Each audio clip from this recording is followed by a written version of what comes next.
peut peut-être donner quelques exemples pour éclairer la lanterne de nos auditeurs. Je pense par exemple aux relations que les Français peuvent entretenir avec les élites, avec le pouvoir, et en particulier avec le souverain de fait qui est François Hollande. On voit bien qu'il y a le fait qu'il se soit intitulé lui-même président normal, les rapports de Sarkozy aussi à la fonction présidentielle. On voit qu'il y a une dégradation continue en fait du rapport à l'autorité à la fois de ceux qui en sont investis et aussi du public qui n'a plus du tout ce rapport à la fois hiérarchique et sacral justement du pouvoir, la crainte qu'inspirait le corps du roi, le corps du souverain. Je me souviens plus quel est cet auteur qui a écrit un très beau livre voilà, sur les deux corps du roi, qui est un sujet très important, puisque comment se transmet justement la souveraineté dans une monarchie? Elle se transmet par une cause naturelle qui est la naissance. Comment se transmet-elle dans une démocratie? Et est-ce que le suffrage, d'une certaine manière, élève la personne de celui qui en est investi? Est-ce qu'il l'investit d'une certaine sacralité? Voilà, c'est des questions qui agitent beaucoup les éditorialistes et qui faute sans doute d'avoir aussi un peu exploré ces questions avec le sérieux que vous avez bien voulu y mettre, n'ont pas beaucoup de réponses à apporter aux Français qui les lisent. Oui, mais vous avez raison d'insister sur ce point, car on peut se demander si les Français, et sans doute d'autres peuples occidentaux, ne sont pas nostalgiques de la sacralité de la fonction souveraine. Car la sacralité de la fonction souveraine, qui est quelque chose qui remonte à l'Antiquité et même à la plus haute, même aux Indo-Européens, cette sacralité ne vient pas seulement de la naissance ou de la filiation, mais de l'exercice du pouvoir. De l'exercice même du pouvoir, de l'origine qu'on lui assigne ou qu'on lui prête. L'histoire des rois de Norvège qui font remonter les souverains norvégiens au dieu Odin, mais regardez également l'empereur du Japon, qui, dont la dynastie descend d'une déesse. Ce sont là des phénomènes très anciens.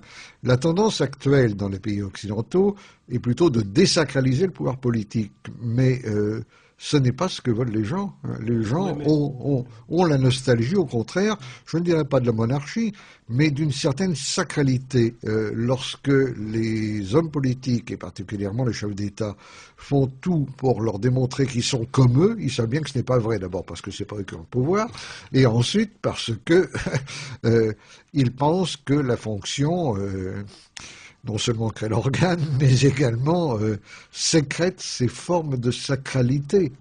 La désacralisation a commencé en France avec Giscard d'Estaing. Ça a été poursuivi ensuite. Et recevait les éboueurs de bon matin à l'Élysée. Après lui, et ça n'a jamais été très bien reçu.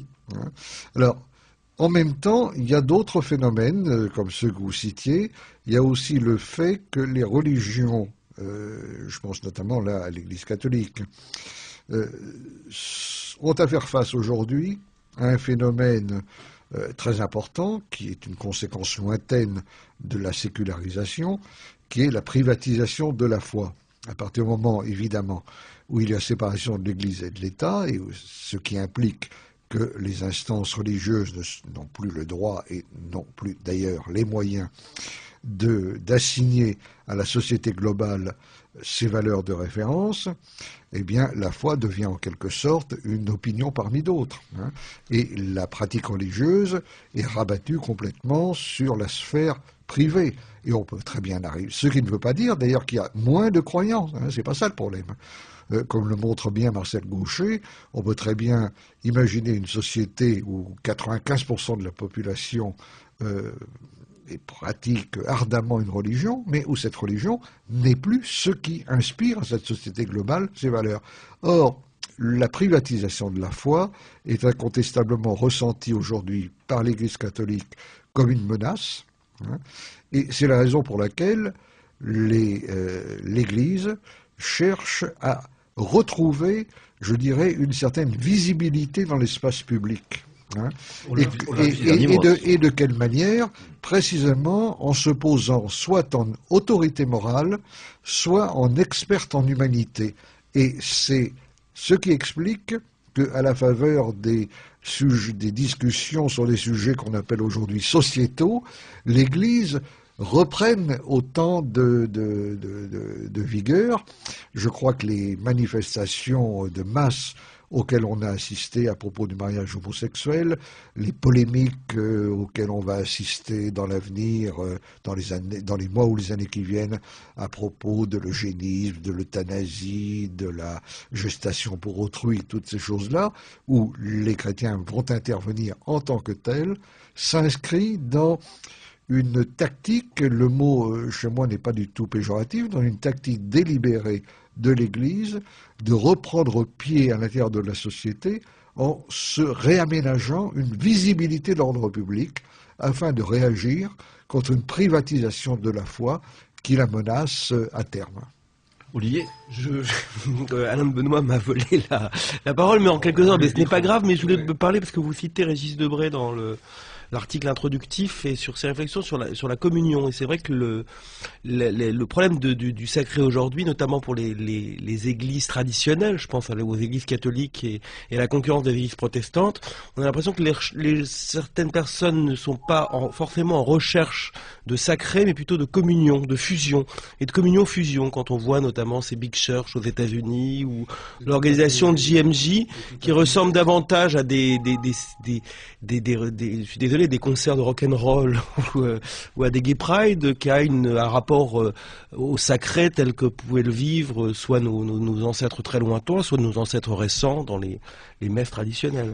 Je crois que c'est tout à fait exact. Il ne faut pas oublier que le mot communion n'est pas seulement un mot du vocabulaire religieux, mais également un concept sociologique. La communion, c'est ce qui réunit la communauté, et la communauté s'ordonne autour du commun, du bien commun, mais du commun en général. Les gens ont besoin de commun. Et si nous vivons aujourd'hui dans une époque d'individualisme triomphant, eh bien cette aspiration au commun se trouve en quelque sorte bridée, refoulée, et se réapparaît dans des phénomènes dont Michel Maffezoli dirait qu'ils ressortaient des nouvelles tribus, n'est-ce pas, mais l'ombre de Dionysos.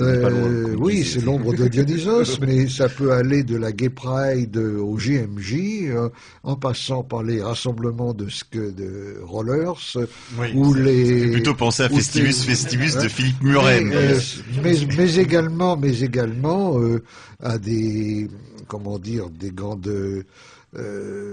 grandes célébrations, des festivals de musique, des choses de cet ordre-là. Donc il y a évidemment tous les niveaux. Il y a des choses qui peuvent paraître dérisoires et qui auraient bien fait rire Philippe Muret avec sa notion d'homo festivus, mais il y a l'autre approche qui est de voir que ça traduit en même temps une espèce d'aspiration à du collectif, mais un collectif qui, il est vrai, n'est pas très durable et donc pas contraignant, qui est plutôt du rassemblement éphémère, plutôt que de l'engagement dans un collectif durable, mais qui est quand même une manifestation de socialité ou de sociabilité. Un collectif qui malheureusement se vit aussi sous la forme du bricolage. Je ne sais plus qui avait écrit le bricolage religieux en quelque sorte, et on bricole, on s'attache soit à une communauté de fans. C'est une autre des caractéristiques de la sociologie religieuse actuelle, en plus de la privatisation de la foi, c'est l'individualisation de la foi qui se traduit par ce bricolage que vous évoquez, c'est-à-dire que les gens en prennent et en laissent, ou se font une religiosité à la carte, où les gens vous disent moi je suis catholique, mais bon je crois pas ni à l'enfer ni au paradis, et puis de toute façon je suis pas les préceptes du pape, mais enfin bon je suis catholique. En réalité les gens ils prennent un petit peu de catholicisme, un peu de bouddhisme, un peu de la spiritualité, de méditation transcendantale. Ça me fait penser à un livre de Julius Evola sur les visages contemporains, bien sûr. Religiosité seconde de Spengler, voilà. Oui, mais ça marche aussi pour les païens, j'en connais beaucoup. Une toute petite pique est toujours bienvenue. Toute petite alors. Il n'a pas tort. On connaît tous des adorateurs d'arbres et autres dolmens. Oui, mais c'est aussi une manière de n'être pas païen. J'avais une remarque un peu plus sérieuse à faire pour le bien de nos auditeurs. c'est pour les plus jeunes, pour ceux qui voudraient vraiment trouver une petite porte d'entrée dans la question théologico-politique. Je les inviterai à lire l'important ouvrage de Jean-Claude Michéa, L'Empire du moindre mal, où il aborde cette question sous son aspect de guerre de religion. Alors là, on est vraiment à un point nodal de ce sujet, et je pense que c'est une bonne introduction pour aborder la question de la sécularisation, et la manière aussi dont Olivier l'évoquait tout à l'heure, le résultat de la neutralité axiologique de l'État moderne, c'est-à-dire la neutralité de l'État en matière, on va dire, idéologique, suite aux tragédies des guerres de religion, et comment en fait ce traumatisme a profondément marqué les nations européennes et plus largement occidentales, et les a conduits enfin à la situation, disons, présente, dont le résultat en fait c'est cet individualisme dont parlait Alain de Benoît à l'instant. Une neutralité qui est en même temps un faux semblant. Absolument. Car la neutralité, je citerai encore Schmitt, la neutralité revient à prendre aussi position. Exactement. Absolument. Et nous voyons bien d'ailleurs que la neutralité de l'État libéral, en réalité, s'harmonise très bien avec des prises d'opposition très nettes dans quantité de domaines. Mais enfin, bon, le but c'était quand même d'évoquer ce numéro de Nouvelle École. Je crois qu'il est très riche, et si on avait pu donner une idée de la richesse de son contenu, ce serait déjà bien. C'est un numéro qui fait 170 grandes pages très illustrées. Il coûte 25 €, c'est-à-dire que c'est pour rien, et on peut se le procurer à l'adresse de Nouvelle École, que notre ami rappellera tout à l'heure, ou comme on dit, dans les bonnes librairies spécialisées. Il y a toujours aussi les Varias, notamment un article sur Camus, puisque c'est le centenaire de Camus. Voilà. Il y a des articles sur le réalisme en politique et un certain nombre d'études du même genre. Voilà, en tout cas, j'insiste vraiment sur ce numéro. Bon, d'une part déjà pour les étudiants en histoire ou en sciences politiques, là c'est un numéro totalement obligatoire, mais même pour ceux qui ont le cœur aventureux sur le plan de la curiosité intellectuelle, qui n'hésitent pas. J'espère que cette émission, en tout cas cette thématique que nous avons pu développer grâce à l'amicale participation d'Alain Benoît, présent ici ce soir, donc a pu leur donner envie de découvrir ce continent d'une pensée, de multiples perspectives qui nous éclaire de manière plus que jamais nécessaire sur les temps que nous vivons, que nous allons devoir vivre dans les décennies qui s'annoncent. Donc théologie politique, avec surtout des articles, je le précise, c'est à la fois d'un très haut niveau intellectuel et surtout extrêmement didactique. Bien sûr, je peux citer les articles d'Alain Benoît, de Cédric Millard, de Michel Lhomme, et surtout en particulier aussi ceux d'Éric Moulin. Deux longs articles d'Éric Moulin qui vraiment font le point sur la question, avec des exposés extrêmement clairs. Donc un numéro, une revue aussi peut-être à découvrir pour certains. Il y a encore pas mal de numéros disponibles. Oui. En tout cas, c'est une revue qui a marqué son temps. Moi, je sais que, ainsi que pour beaucoup d'autres, elle a joué un rôle extrêmement important dans notre construction. Dans la construction de notre qui a 45 ans d'âge, n'est-ce pas? 1968, qui n'a jamais cessé de paraître. 1968. Non, il y a encore beaucoup de numéros disponibles. En plus c'est un objet qu'on conserve parce que c'est toujours un objet de qualité. Et que voilà, J'ai toujours été marqué par l'iconographie aussi. Oui, il y a un vrai travail depuis toujours sur la maquette aussi. Je veux dire, c'est un très beau travail. Donc vraiment, ça mérite d'être pour ceux qui ne connaissent pas. On a des gravures très suggestives de Werner Graul, qui sont connus des très vieux lecteurs de Nouvelle École aussi de la revue Éléments.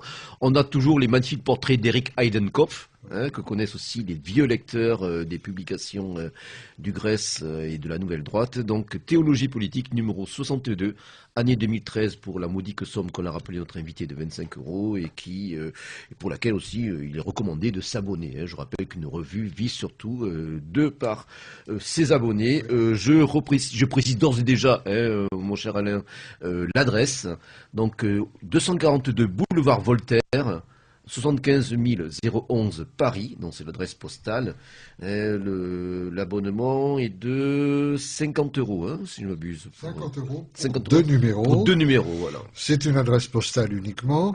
Et bien entendu, sur le site de la revue Éléments, on trouve tous les anciens numéros disponibles. On peut également s'abonner sur Internet, selon les procédures Google les plus classiques.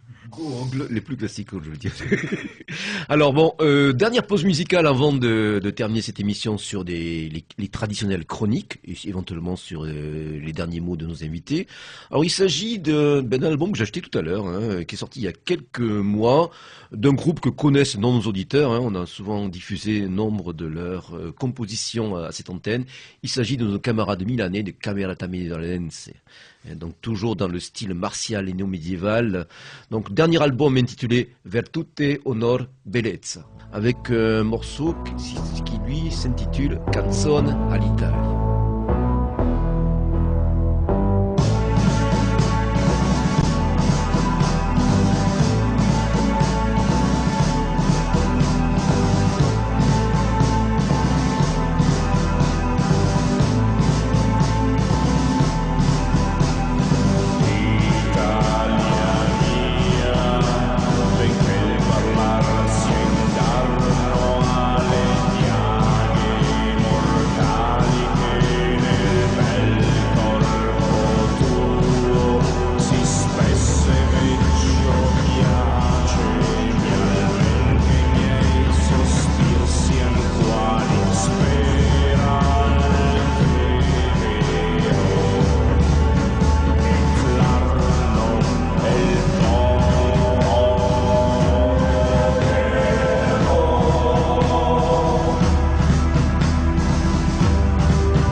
la pietà par che vi stringa. Che fanno qui tante pellegrine spade? Perché il verde terreno e il barbarico sangue si depinga. Vano error vi lusinga.